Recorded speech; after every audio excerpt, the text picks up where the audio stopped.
Harka fuunee daawwattootaa fi hordoftoota Vdo jalatti argamtan nageenya keenya bakka jirtan maratti isin bira gahu jecha egaa har'ammoo barumsa tokko isiniif qabadhee dhiyaadheetiin jira. Barumsa kana baruun gaariidha.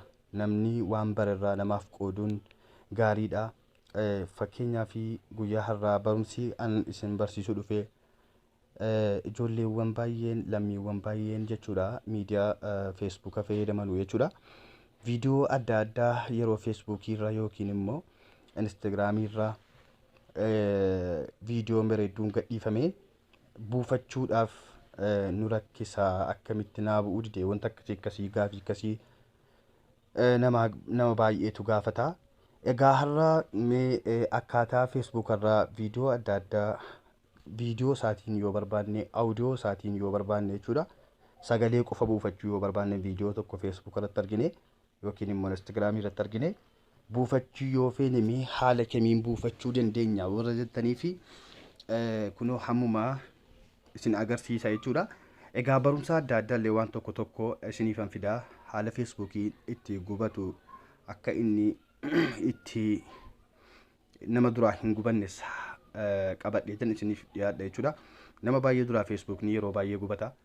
Kanaafuu feesbuukiin akkamitti nu jalaa gubachuu dhiisa waan jedhu si barumsa lammaffaa irratti isiniif qabadhee nufa Rabbi jedhe. Kanaafuu YouTube keenya hundi keessanuyyuu subscribe godhachuu hin dagatinaa. Oromoon marti keessan jechuudha.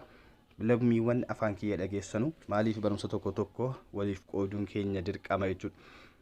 Numatu wal qaroomsa jechuudha, numatu wal jabeessa jechuudha. Kanatu nurraa eegamamii haala YouTube kiyya itti argachuu dandeessanu isin agarsiisa. YouTube kiyya argachuudhaaf kunoo hamma bakka kana keessa seentu bakka YouTube keessa seentanii egaa Vdo jechuudhaan waan ho'aa gadhiifamu maqaa barreeffattanii yeroo hunda akkanatti baafattanii argachuu dandeessu jechuudha. Egaa kunooti amma maqaa feesbuuka kiyyaa barreesseetiin jira kunoo asitti jechuudha. Vdo akkuma jedhu sana achirra jira. Kanaaf hundi keessanuyyuu akkasiin baafattaniituyyuu argachuu dandeessu jechuudha. Waan ho'aa gadhiifamu amma fakkeenyaaf kana waan an gadhiise jechuudha. Kun amma fakkeenyaaf waan hin hojjedhe gadhiise. Egaa viidiyoo kana guutuu argachuudhaaf maal gochuu qabdu beektu? Egaa subscribe kunooti bakka isaan beektu waa hundayyuu kana gad tuqna. Viidiyoo hunda argachuudhaaf kana gad tuqna jechuudha profaayilii. Egaa kana gad tuqnee booddee viidiyoo isheedhu kana tuqna jechuudha. Viidiyoo isheedhu kana viidiyoo hunda argachuudhaaf jechuudha. Akkana tuqtanii san booda barumsaaleen adda asirra jiranu diraamaa fi koomeediiwwan adda addaa illee asirra jiranu argachuu dandeessu jechuudha. Kun talaatti nam'ee jira kan feetan keessaa filattanii ilaaluu dandeessu jechuudha. Egaa mee gara barumsa kootti hoguun seenuu jechuudha. Akkamitti feesbuuk irraa yookaan immoo instaagiraamii irraa akkamitti waa buufachuu dandeenya warra jettanuuf jechuudha. Egaa amma gara barumsa keenyaa hoguu seennu Play Store keessa seenne jechuudha.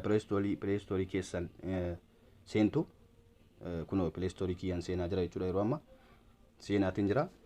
San booddee bakka searching irratti asirratti barreessina jechuudha. Facebook jennee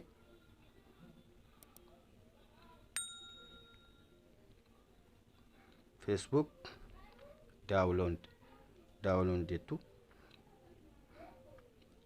Egaa kun download yeroo jettanu isiniif fida jechuudha.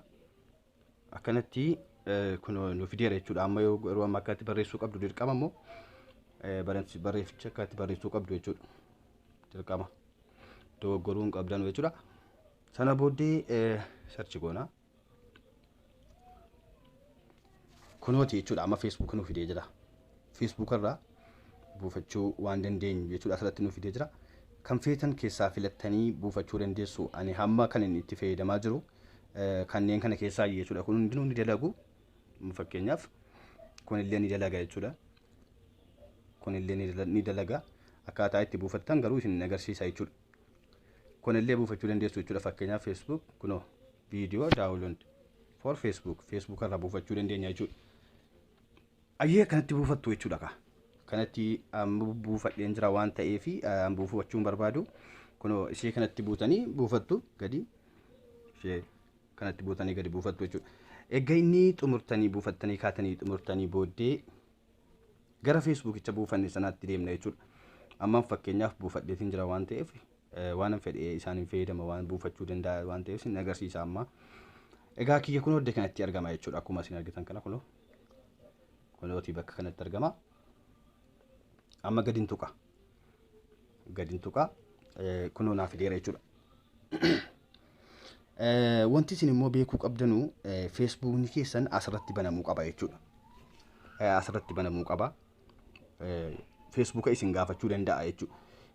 Facebookii kee itti galchii isin jechuu danda'a jechuudha. Amma egaa akkuma argitanu Instagramiidhaa fi Facebook irraa buufachuu waan dandeenyudha kun. Instagramiin kunooti akkuma argaa jirtanu jechuudha.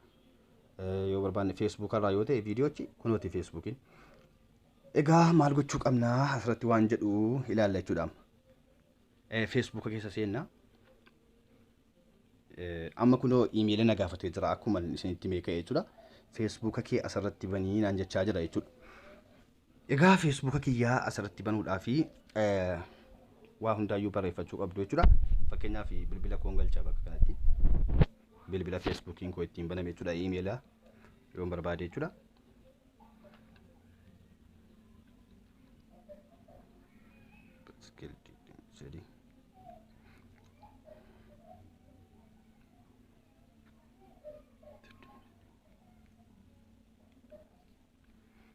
Egaa bakka kanatti paaspoortiin galchaa jechuudha.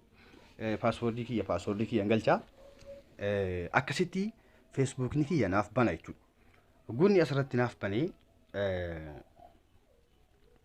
ayyeeme amma baneetan isin agarsiisa jechuutti. Asirratti paaspoortii kiyya agarsiisuu waan hin feeneefi akkanatti bantu jechuudha. Bilbila Facebook keessaniin banatan gara olii kanatti kan isin barreessitan jechuudha. Asirratti sana booda paaspoortii illee asirratti bakka paaspoortii nutti barreessitu. Egaa akkasumaan Facebook asirratti isiniif bana jechuudha. Hogguunni Facebook isiniif banee haala inni yeroo isiniif banee amma argina qoyaa fakkeenyaaf Facebook irra deemitan viidiyoo tokko fida.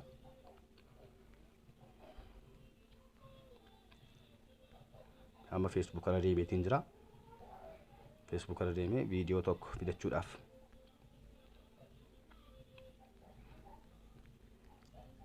Amma viidiyoon shurrubbee kuni nama raree nama buufadhe jechuudhaan sila.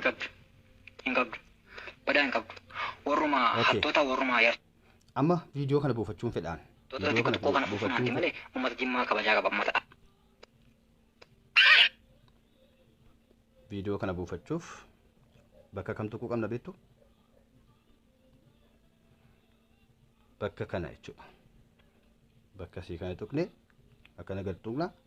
Achii ka'ee bakka kooppi jedhu haala gabaabaadhaan jechuudha. Bakka kooppi jedhu kana kunoo kooppiin bakka kana jira. Nan tuqa. Amma kooppi godheen jira viidiyoocha as keessaa nan bahaa jechuudha. Facebook keessaan baanaa jechuudha. Eessa deemna? Bakka Facebook silaa daawuloondii godhanne sanaa deemna jechuudha. Hayyee kunoo amma seeneetiin jira as keessaa. Ifama beeksisa kuni. Egaa kunoo viidiyoo shurrubbee naaf fidee jira jechuudha. Kunoo akkuma argaa jirtan hundi kanatti viidiyoo shurrubbee naaf fidee jira. Viidiyoon amma buufachuuf jedhee jechuudha. Kunooti. Naaf fidee jira shurrubbee asitti. Osoon kooppii gadi qabee hin buufatin jechuudha. Sana booddee kunoo iddoo kana gadi cuqaafna jechuudha. Bakka duwwaa kana gadi cuqaafna jechuudha. Liinkii eddeedhu kana tuqneerra. Bakka sana gadi cuqaafnee maal goona? Waan amma kooppii goonee kaanee peesti goona jechuudha asirratti.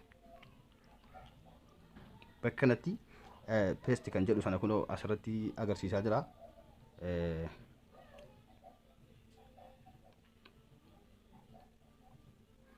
Peesti kan jedhu asirratti agarsiisaa ture jechuudha. Isa gad tuqna. Kunoo tuqeera ammaan. Gatiin buufadhee jiruuf naaf fidaan jiru jechuudha. Anaaf. Maaliif Facebook ammallee asirratti hin banne jechuudhaan seera isaan guunne Facebook kiyya laazima asirratti banuu qaba. Sana booddee banadheeraa amma kooppii liinkii godhadhe sana an buufadheen jira kunoo viidiyoo isaa. Kunoo. Maal Suudi Arabiyaa kana keessatti ilaalimee Uummanni qaban bara uummanni jimmaan qabu. An buufadheetiin jira waan ta'eef naaf fiduu dide jechuudha asirratti. Silaa isin immoo asirratti peestii seeru tokko jechuudha. Yeroo akkana gadi qabdanii gadi cuqaaftanii teessu xiqqoo hamma inni bakka poost Facebook jedhu kana akkanatti gadi qabdanii teessu jechuudha. Gadi qabdanii yeroo akkanatti isinii fide peestii seeru kana tokko jechuudha. Liinkii keessan amma kooppii godhatan asirra isinii fida. Sana booda daawuloond kan jedhu isiniif baasa jechuudha asirratti. Daawuloond sana gad tokko jechuudha. Kan viidiyoodhaaf kan audio isaa qofa yoo barbaadan bakka lamaanuu kaayee isiniif fida jechuudha. Haala gabaabaadhaan akkanatti buufachuu dandeessu jechuudha. Amma fakkeenyaaf Instagraamiin kun asirra jira anko. La Instagraamiidha kun. Facebook yoo gocha irratti bantan Instagraamii illee ofiin bana jechuudha. Okay. Kunooti amma Instagraamii isarraa illee buufachuu nan danda'a jechuudha haala gabaabaadhaan. Amma Instagraamii kiyya irra deemamee.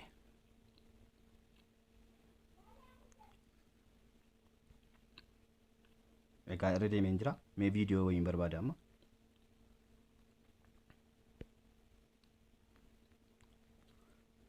Viidiyoo dhuma tokko fakkeenyaa fudhannu.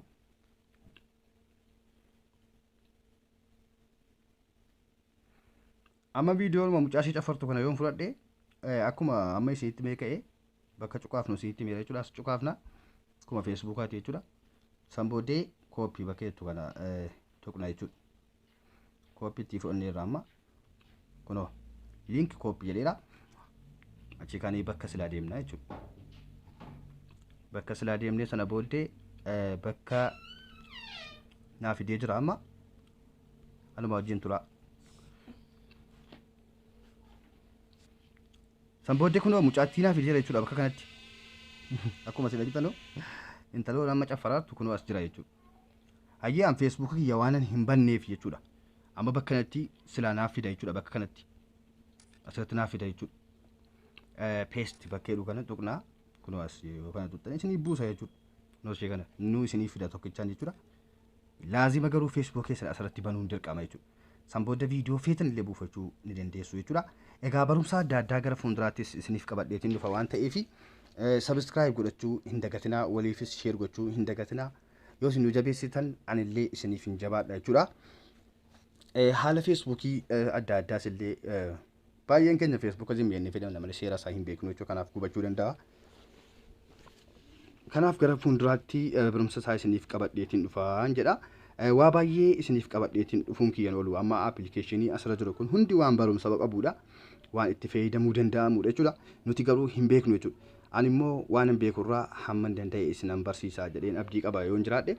Egaa akkuma beekamu hundi keessanuyyuu subscribe godhachuu hin dagatinaa, share waliif gochuu hin dagatinaa, Facebook irratti illee share waliif gochuu hin dagatinaa jedha. Gamanumaanii naaf jiraadha yoo isin jiraattan nuti illee ni jiraanna. Jabaadhaa wal jabeessuun gaariidha.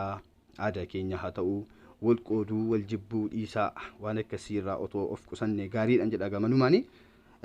Maal ta'uu paartiin keenya adda ta'us maal keenya adda ta'uuf diinni keenya tokko jechuudha. Oromummaa qofatu nu waliin hafa jechuudha. Egaa gamanumaan barumsa keenya har'aa asirratti xumurreetiin jira. Inshaallah boriitu immoo barumsa biraa isiniif qabadheetiin dhufa. Nagaan bulaa horaanaaf bulaa.